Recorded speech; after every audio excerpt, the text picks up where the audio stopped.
The American dream. Productive years followed by a long, golden retirement. Time to reap the rewards of a lifetime of hard work and saving. Time to relax and enjoy the good life. When retirement does arrive, however, the reality is we often face very difficult decisions concerning our retirement savings. The truth is that many things can affect our income and way of life during retirement. Things like stock market volatility, low interest rates, inflation, and many other unforeseen obstacles that pose special challenges to our golden years. Given these concerns, it is clear that traditional savings vehicles have come up short during the last 10 years, just when we needed them most.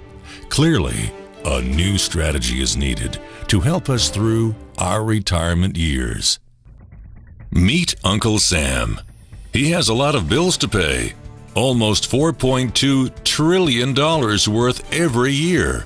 Uncle Sam's income is a little over $2.2 trillion per year. To make up the difference, the deficit, he does what most Americans do. He borrows money. When Uncle Sam takes out a loan, he calls it a bond. Bonds can be held by banks, investors, or even foreign governments. The largest share of public debt is held by the Federal Reserve, the people who created the money. Uncle Sam has to promise to pay interest on these bonds, just as you do on any loan you take out. Ever think about paying your mortgage with a credit card? That's exactly what Uncle Sam does. He takes out new loans, new bonds, so that he can make payments on the old ones. All those loans, and especially all that interest, adds up. Right now, Uncle Sam owes about $16 trillion. To put that in perspective, that is more than the national GDP, which is around $15 trillion.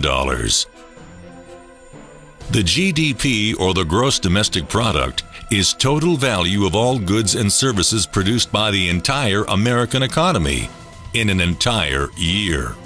It is such a huge amount of money that Uncle Sam is running out of people to borrow money from, and he is beginning to have trouble just paying interest on his loans. The obvious solution is to cut spending or increase taxes. But if he cuts spending, then the people he is spending money on would complain that they don't have money to spend and that he was hurting the economy. If he raises taxes enough to close this gap, not only would people definitely have less money to spend, he would probably have riots on his hands. So, Uncle Sam chooses the easy way to make money. Just print it whenever he needs it. The problem is that the more of something there is, the less it's worth. The same goes for the US dollar. The more dollars there are, the less each one will buy. That is why commodities like gasoline, food, and gold become more expensive when Uncle Sam does his money-making magic. The commodities aren't really worth more. Your money is just worth less. That is called inflation. Remember the foreign governments that lent money to Uncle Sam? When they lent money to the American government, something interesting happened. It made the US look richer, and their countries look poorer. When a country looks poor compared to America, $1 of our money buys a lot of their money, so they can pay their workers only a few pennies a day. With such low labor costs, they can sell their products in America for lower prices than any American manufacturer can. The easiest way for American companies to compete is to move their factories overseas and pay their workers only a few pennies a day too. This contributes to a recession. Americans lose their jobs, stop paying taxes, and start collecting government benefits like Medicaid, welfare, and unemployment. There are 314 million Americans and about 113 million taxpayers. 47 million of these Americans are food stamp recipients, 47 million on Medicaid, and 25 million Americans are unemployed. This means that Uncle Sam has even less income and even more expenses. At the same time, the people who still have jobs are desperate to keep them, so they tend to do more work but not get paid anymore. When your dollars are worth less and you're not earning more of them, that's called stagflation. And this is why Uncle Sam is in a catch-22. He can't raise taxes or cut spending without making the recession worse. And he can't have the Federal Reserve create more money without making inflation worse. For now, he can keep borrowing more money, but since he can't even pay the interest on the loans that he already has, it just makes his inevitable bankruptcy even worse. Whether it is in 5 months or 5 years, the day will come when Uncle Sam can no longer pay his bills. When that happens, the banks, investors, and foreign governments who are counting on that money won't be able to pay their bills. You see, just like Uncle Sam, governments, banks, and corporations don't actually have much money. Mostly all they have is debt to each other. If one link in the debt chain stops paying and defaults, the whole thing falls apart. If investors can't pay their bills, corporations won't be able to pay their employees. If banks can't pay their bills, you won't be able to take out a loan, use a credit card, or even withdraw your savings. If foreign governments can't pay their bills, their own banks and corporations will have the same problems. This is something the U.S. has never experienced before. It's never happened, so no one knows how bad it will be, how long it will last, or even how we will get out of it. The house of cards has already been built. There is no painless way to dismantle it now. All we can do is educate each other about what is actually going on and prepare for what may be very extraordinary circumstances. Let's take a look at how other countries, large corporations, universities, and insurance companies are protecting their portfolios with physical gold and silver. India added 200 metric tons of gold. China added 102.3 metric tons of gold. Russia added 18.8 metric tons of gold. Mexico added 93 metric tons of gold. Northwestern Mutual, the insurance company, spent $400 million on gold. University of Texas purchased nearly $1 billion worth of real physical gold on April 15, 2011. When countries, universities, and large insurance carriers are securing their financial well-being with real physical gold and silver, every American should be doing the same thing.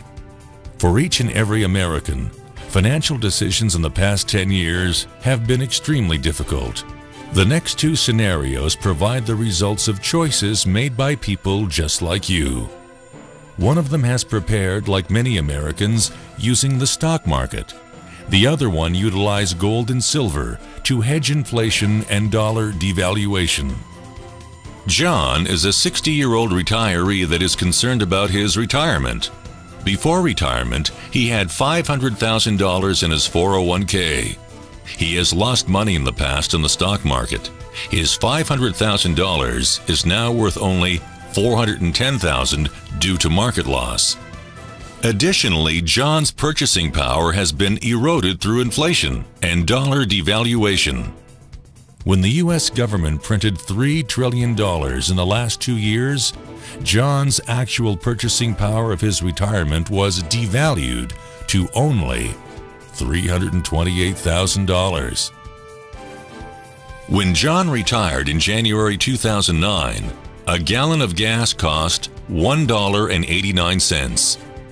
In March 2012, gas cost $3.92. This was an increase of over 100% per year. Margaret is 71 years old. At retirement in January 2006, she had $200,000 in her IRA. She invested $100,000 in a fixed indexed annuity. She invested $50,000 in the stock market and $50,000 in gold. The value of her annuity grew by 3.25% per year. In 2012, her annuity was worth $121,000, $154.42.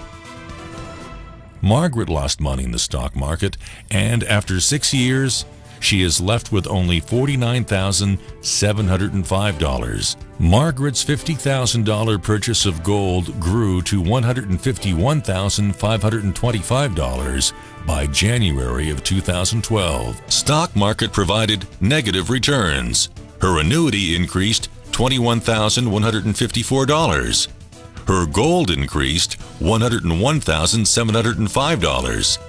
She more than tripled her money. Her total portfolio is valued at $322,384.42. Margaret's gold outperformed all of her other investments. Initially, gold made up only 1/4 of her portfolio.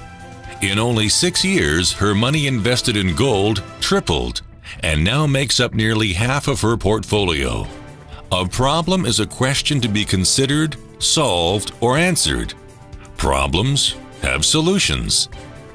A predicament is a difficult, unpleasant, or embarrassing situation. Predicaments have outcomes. Now, we'd like you to ask yourself, is the United States in a problem they can solve, or a predicament with an unknown outcome? In reality, if the U.S. government had a solution for our current predicament, don't you think that they would be using it today to resolve our economic issues today? Since there are no solutions, the U.S. government has only one choice: print more and more money, making the dollar worth less and less until it finally becomes worthless. It's time for you today to protect your portfolio from the devastating effects of inflation and dollar devaluation. Diversify into real gold and silver. The U.S. government will never put America back on the gold standard. It is up to you as an individual to create a solid gold and silver standard in your own portfolio. Money-wise Americans have at least 15 to 30% of their portfolio in real physical gold and silver. Remember, the world's reserve currency is today, and always has been, gold and silver. Royal Metals Group has 1,458 trusted precious metals advisors across the nation. Royal Metals Group works exclusively with professionals in the insurance and financial industry. Royal Metals Group was created because nationally, there was no safe, secure, or cost-effective manner to purchase metals from a trusted source like your insurance agent or financial professional. Royal Metals Group is the only Patriot Act compliant, trusted precious metals advisor platform in the nation, where you can safely, securely, and cost-effectively purchase gold and silver. Start building your gold-plated portfolio. Contact your Royal Metals Group trusted precious metals advisor today.